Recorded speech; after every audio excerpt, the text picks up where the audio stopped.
Good afternoon.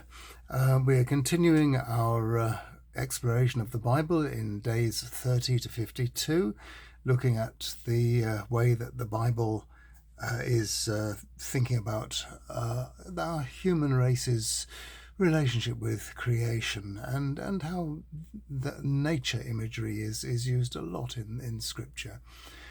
We're now in Isaiah chapter 5, verses 1 to 7. And we have a remarkable example of sour grapes. Hearken as I sing this song, a song about my friend and his vineyard.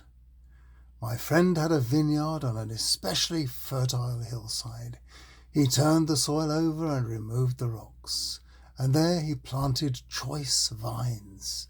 He built a tower to guard them, and made a trough for treading the grapes.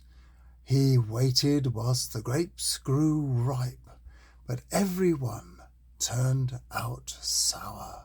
Therefore, as I speak, my friend is saying, people living in Jerusalem and Judah, make a judgment between me and my vineyard. Was there anything it needed that I didn't do for it? Then tell me why it gave me sour grapes instead of the good ones I had expected. People were shocked when Jesus referred to God as his Father, and must have been horrified when he called him Abba, Dad. A similar kind of shock might have accompanied this little parable from the young Isaiah, as people listening to the song and the story realized that he was calling Yahweh my friend. The setting is probably the merrymaking accompanying a celebration of the vintage, when the new wine was drunk and songs were sung. But it was a time, perhaps in the reign of Ahaz of Judah, when the international situation was grim, and an invasion of Judah and a grab for Jerusalem was being planned by the enemy allies of northern Israel and Syria. You can read about this in 2 Kings 16, verse 5. That invasion was not in the end going to succeed, but here we have a country unaware of and as yet unprepared for what it was about to face.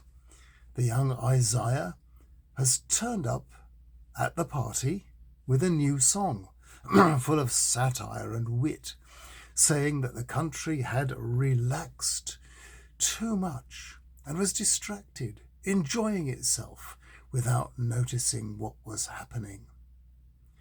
Later in the chapter, he calls the people and their leaders heroes of the wine flask. We see here part of the downside of living in a land of milk and honey. Your neighbours envy you and covet your natural resources. Again and again in history, people have had to come to their senses and wake up sufficiently to the threat from their well-armed and well-organised neighbours. How fortunate are those who have lived their whole lives free from such fear.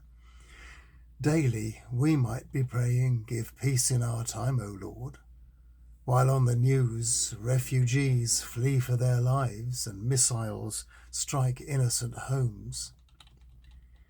Once again, in Scripture, we find mindfulness lacking, helped by an excess of alcohol. We are in fact being encouraged to use our intelligence to know what is true about our situation and to prepare for every eventuality. God is unable to help those who are their own enemies, but those who rely on the Lord will have their strength made stronger by their determination and by their faith. Tomorrow, we continue with Isaiah, who uses imagery right from the Garden of Eden to persuade people that God is with them and that better days are coming. See you tomorrow.